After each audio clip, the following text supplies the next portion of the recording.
पाकिस्तान ने और पाकिस्तानी क़यादत ने नाखुद चने चबवाए हैं। इसके एंड की बात है कि हमने ये आइडिया जो है वो क्रिएट किया। ज़िला है चकवाल, उसको हमेशा ही प्रमोट किया है। यहाँ पे मुझे ऑलमोस्ट जो है वो 20 साल मैंने इसमें गुजारे। प्राइवेट सेक्टर जो है आपका ऑलमोस्ट 70% जो है ना तालीम का बोझ उठाए हुए है।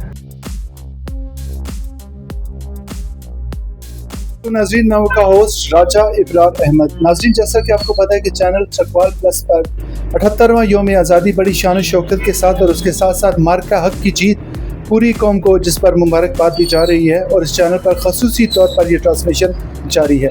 नाज़रीन, आज हमारे साथ मौजूद हैं बहुत बड़ी सेलिब्रिटी फ्रॉम चकवाल, मोहम्मद सफदर मलिक साहब। ये इनके बारे में मैं आपको बताता चलूँ कि मोहम्मद सफदर मलिक साहब प्राइवेट स्कूल्स के प्रेसिडेंट हैं इन डिस्ट्रिक्ट चकवाल और डिस्ट्रिक्ट लेवल पे ये हेड करते हैं। इसके साथ साथ चकवाल स्वीट्स के हवाले से ताज महल के ओनर हैं और ताज महल के साथ साथ ये पूरे चकवाल स्वीट्स के भी प्रेसिडेंट है। तो आइए मिलते हैं मिस्टर प्रेसिडेंट से। सर, क्या हाल आपके? अल्हम्दुलिल्लाह, अल्लाह पाक का करम है। आप खैरियत से हैं? जी शुक्र अल्हम्दुलिल्लाह। अच्छा मोहम्मद सफदर मलिक साहब, आप हमें बताइए कि 78वां यौम आज़ादी मार्का हक की जीत, उसके ऊपर आप जिंदा दिलाने चकवाल वालियाने पाकिस्तान को क्या पैगाम भेजेंगे? जी सर। ये 78वां जो हमारा जश्न आज़ादी है मार्का हक की और पाकिस्तान की इंडिया के ख़िलाफ़ एक ज़बरदस्त किस्म की जो कामयाबी है और इंडिया को की फ़ौज को और इंडिया की नाम नहाद लीडरशिप को जैसे पाकिस्तान ने और पाकिस्तानी क़यादत ने नाखुद चने चबवाए हैं, ये इस कंटेस्ट में इस बैकग्राउंड में एक बहुत बड़ी कामयाबी है और इस हवाले से ये तारीख़ी भी हैं और यादगार भी हैं। और इसमें हमारे फील्ड मार्शल आसिम मुनीर साहब का जो किरदार है जो और लीडरशिप जो है उनकी, और जिस तरह से उन्होंने इस चीज़ को मैनेज किया और हमारी सारी मुसल्लह अफवाज को जिसमें बहरी बर्री और फ़िज़ाई अफवाज हैं उनको जिस तरह से यूनाइट करके और एक ज़बरदस्त प्लान के तहत इस सारे जो ऑपरेशन था मार्का हक इसको मैनेज किया है, ये वाकई तारीख़ी है और इस कौम पे कर्ज है कि उसको शान शान तरीके से मनाए और इसको ऐसी यादगार बना दें कि दुनिया इसको याद रखे। मोहम्मद सफदर मलिक साहब, हमें बताइए कि एयर फाउंडेशन स्कूल का क़याम और माशाल्लाह फिर पूरे प्राइवेट स्कूल्स के हवाले से एक विज़न पे आप काम कर रहे हैं और तमाम प्राइवेट स्कूल्स को आपने मॉडर्न किया, नई नई इस्तेलाहात नाफज की, लोकल गवर्नमेंट से आपने कोऑर्डिनेशन किए, फंड्स के हवाले से वर्कआउट किया, बच्चों की ज़िंदगियों के हवाले से उनकी तालीम और तरबियत के हवाले से नई नई इस्तेलाहात नाफज करने में आपका बुनियादी मकाम है। That's why you are president in district Chakwal. आपकी ये खिदमात हैं। उस हवाले से ज़रा डिस्कस कीजिए कि आप एजुकेशन के मैदान में आपने जो हल्ला बोला है, जैसे स्वीट्स के मैदान में आप प्रेसिडेंट हैं, ऐसे ही सिमिलर आप एजुकेशन के मैदान में भी सदर हैं। तो ये इतनी सदारतें आप कैसे मैनेज करते हैं? जी बहुत शुक्रिया। ये वाकई एक मुश्किल काम है, एक ही सदारत ज़रा मुश्किल होती है, लेकिन ये चकवाल वालों की मेहरबानी है, मोहब्बत है और शायद हमारा खुलूस है उसमें शामिल है कि इस हवाले से चकवाल वाले जो हैं वो हमेशा प्रेफर देते हैं हमें। और उसकी मेन जो वजह है वो ये है कि जैसे मैंने आपको बताया कि 90s के एंड पे मैंने ये Taj Mahal sweet and bakers के नाम से ये बिज़नेस स्टार्ट किया और अल्हम्दुलिल्लाह चकवाल में एक नाम, एक पहचान और एक नई जिद्दत का आगाज़ किया और उसमें सिर्फ ये वैराइटीज़ नहीं थी बल्कि उसमें पैकिंग और लेआउट और सारा कुछ हमने चेंज किया और एक बिल्कुल एक नया माहौल बनाया चकवाल में, एक नया माहौल नए सिरे से दिया। आप जानते हैं कि उससे पहले एक रवायती सा माहौल था चकवाल के अंदर, उसको जैसे चेंज किया उसके बाद फिर यहाँ पे मुझे ऑलमोस्ट जो है वो 20 साल मैंने इसमें गुजारे। उसके बाद फिर कुछ सिर्फ आपने बिज़नेस से नहीं करना होता, आपने अपनी कौम को, अपनी जो ज़िला है उसको कुछ न कुछ लौटाना भी होता है। तो ये आइडिया फिर मैंने इसीलिए बनाया कि बिज़नेस तो ज़ाहिर बात है चल रहा है और वो चलता ही रहता है जब एक इस्टेब्लिश हो जाती है चीज़। तो फिर हमने जो तालीम का जो मैदान में जो फील्ड थी उस फील्ड में फिर मैंने 2016 में air foundation school system bond road campus के नाम से इदारा इस्टेब्लिश किया और वहाँ पे भी कोशिश यही की कि कुछ नया किया जाए, कुछ ऐसा किया जाए कि जो दूसरों से अलग हो और जिसमें जदीद जो स्टैंडर्ड्स हैं उनको रखा जाए सामने, और जो कमी बेशी हैं जो पहले इदारों में चल रहा है, एक रवायती जो मुनाफे वाला काम है वो नहीं, उससे हट के। तो जिस तरह से हमने वहाँ पे सिलेबस के हवाले से बहुत सारी चीज़ें की, इस तरह से हमने जो बच्चों की एक्स्ट्रा ऑर्डिनरी और सिलेबस रिलेटेड जो दूसरी चीज़ें हैं, गैर निसाबी जो सरगर्मी में, उस पर स्पेशली फोकस किया। और मैंने 2017 में ही एक डिस्ट्रिक्ट लेवल का कंपटीशन किया जिसमें बच्चों की जो गैर निसाबी सरगर्मी हैं उनको पूरे डिस्ट्रिक्ट से बच्चों को इकट्ठा करके अपने स्कूल में और वो प्रोग्राम किया, और बहुत शानदार उसमें हमारे साथ चैम्बर ऑफ कॉमर्स ने तावन किया। काजी अकबर साहब को अल्लाह पाक जन्नतों में जगह दे, वो हमारे साथ शामिल थे इस प्रोग्राम में। उन्होंने हमें बहुत सपोर्ट किया, रहनुमाई की हर हवाले से, और डिस्ट्रिक्ट गवर्नमेंट ने भी हमें की।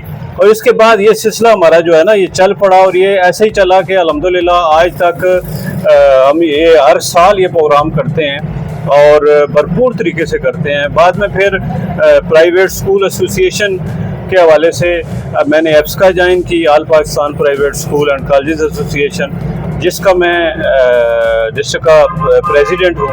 और उसके तहत हमने ये सारे काम किए। उसके साथ टीचर्स ट्रेनिंग वाला मामला नहीं था, उसको हमने मैनेज किया।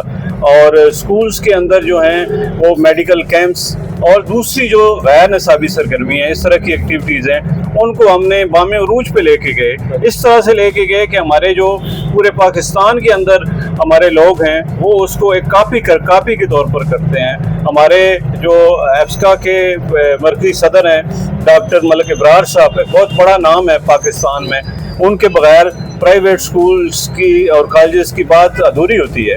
तो उन्होंने भी इसको अप्रिशिएट किया। वो पिछले साल हमारे पास यूनिवर्सिटी ऑफ चकवाल में हमने जब ये ग्रैंड डिस्ट्रिक्ट इवेंट का प्राइज डिस्ट्रीब्यूशन की तो उसमें वो आए और उन्होंने बहुत उसको अप्रिशिएट किया। और तब से वो हमेशा कहते हैं कि मैं जो है वो चकवाल को जो है ना डिस्ट्रिक्ट को सब के लिए एक मिसाल के तौर पर पेश करता हूँ। अच्छा, मुझे बताइए मोहम्मद सफदर मलिक साहब कि प्राइवेट स्कूल्स का क्या अलमिया है, उनके मसाइल क्या हैं और क्या ज़्यादातर मसाइल आपको फेस करने पड़ते हैं, जब इस पे बात हो, और उसके लिए हमारी ज़िले इंतज़ामिया क्या बेहतर कर सकती है आपके लिए? सर, प्राइवेट स्कूल जो हैं वो बहुत अच्छा कर रहे हैं। बेसिकली तालीम मुहैया करना गवर्नमेंट का बुनियादी आइनी जिम्मेदारी है कि हर बच्चे को मुफ्त तालीम मुहैया की जाए और क्वालिटी की तालीम मुहैया की जाए। लेकिन ये काम बदकिस्मती से हमारी हुकूमतें हैं, इस पर उन्होंने तवज्जो नहीं दी और ये खिलाफ जो है वो प्राइवेट स्कूल्स ने फिल किया है। और मजमूई तौर पर कमी बेशी होती है, कई इदारे सिर्फ प्रॉफिट के लिए भी चल रहे हैं, जो कि नहीं होना चाहिए। हम इस चीज़ के कायल हैं कि उस पूरी तालीम को एक तालीम समझ के और एक फलाई काम समझ के कौम की बहबूद के लिए उसको करना चाहिए। और मोस्टली जो इदारे हैं, अक्सरियत जो प्राइवेट स्कूल और कॉलेजेस हैं, वो बहुत अच्छा काम कर रहे हैं। अगर पाकिस्तान के अंदर से आप प्राइवेट स्कूल और कॉलेजेस को निकाल दें तो तालीम का जो मेयार है और जो स्टैंडर्ड है और जो आला उसमें पाई की चीज़ें हैं वो आपको नापैद नज़र आएंगी। इस वक्त हम मौजूद हैं चकवाल के one of the biggest sweets corner, ये है जी ताज महल स्वीट्स ऑफ चकवाल। 38 ममालिक के अंदर इस स्वीट्स का तारफ़ है और इम्पोर्ट एक्सपोर्ट यहाँ से हो रही है। तो हम सर जी आपसे बात करेंगे कि ताज महल आपने कब आइडिया क्रिएट किया, स्वीट्स को कैसे परवान चढ़ाया, और आज माशाल्लाह आपका पूरे वर्ल्ड में एक नाम है, you are biggest brand there, और चकवाल के हवाले से आप बजाते खुद एक बहुत बड़ा तारफ़ है। तो सर इसके बारे में हमारे नाज़रीन को आगाही दीजिएगा। शुक्रिया। ये एक्चुअली 90s में के एंड पे हमने ये आइडिया बनाया और इसको जो है अमली जमा पे बनाया। उससे पहले मेरा बिज़नेस था इस्लामाबाद के अंदर, प्रेस रिलेटेड और कुछ गवर्नमेंट के हवाले से ड्यूटीज़ थी, लेकिन वो सारी क्लोज़ करके मैंने अपने जो ज़िला है चकवाल उसको हमेशा ही प्रमोट किया है। और उसको प्रमोट करने के लिए हम मैंने यहाँ पे ये Taj Mahal sweet and bakers के नाम से एक तारीखी बैकग्राउंड के साथ, आप जानते हैं कि एक नाम ही एक तारीखी बैकग्राउंड वाला है, उसके साथ इसको स्टार्ट किया और अल्हम्दुलिल्लाह अल्लाह पाक ने इसमें बड़ी कामयाबी दी। और एक आज जो है 28 साल हो गए हमें इस जगह पे, इसी स्पेस पे, और पूरे शहर क्या पूरे ज़िले में और आपकी दुआ से जो है वो पूरे वर्ल्ड में ताजमहल स्वीट एंड बेकर्स का नाम है। स्पेशली हमारी देसी घी के हलवा जात हैं, वैरायटीज़ हैं, मनपसंद है, डोडा है, कलाकंद है, खजूर हलवा है, खसखास हलवा है, इस तरह के जो काफ़ी सारे आइटम्स हैं। ये ऐसे आइटम्स हैं जो सारे हम मैन्युफैक्चर्ड इसी तरह से और प्रिजर्व्स के साथ होते हैं कि लॉन्ग टर्म हैं, और ये तकरीबन दुनिया के 38 से ज़ायद ममालिक में ये हमारी पहचान है, ज़िला चकवाल की पहचान है। और इसके अलावा जो हमारी रूटीन की जो रवायती मिठाइयाँ हैं वो भी एक पहचान है, एक नाम है जायका और आला मेयार की।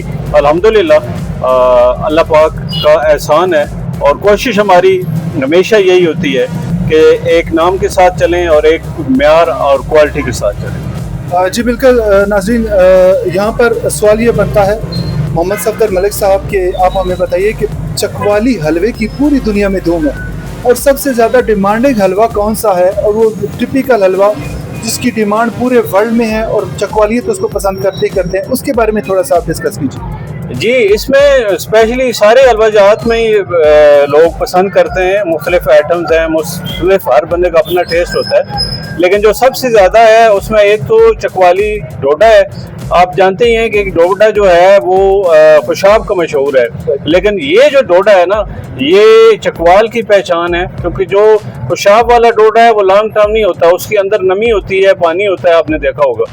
ये जो है ना, ये प्रिजर्व्स के साथ होता है और बिल्कुल सॉलिड होता है, इसमें नमी नहीं होती, और ये लॉन्ग टर्म है, 2-2.5 महीने इस गर्मी के मौसम में भी चलता है। और इसके साथ जो दूसरी आइटम है वो हमारी है कराची की एक वैरायटी है, वो हमने यहाँ पे शुरू दिन से इंट्रोड्यूस करवाई, पहले दिन से, आज उसको 28 साल हो गए हैं। अब वो दुनिया भर में चकवाल की पहचान है, वो है देसी घी की मनपसंद। ये दूध की आइटम है और बहुत मज़ेदार और कम मीठे के साथ आज के दौर में लोग उसको बहुत ज़्यादा पसंद करते हैं।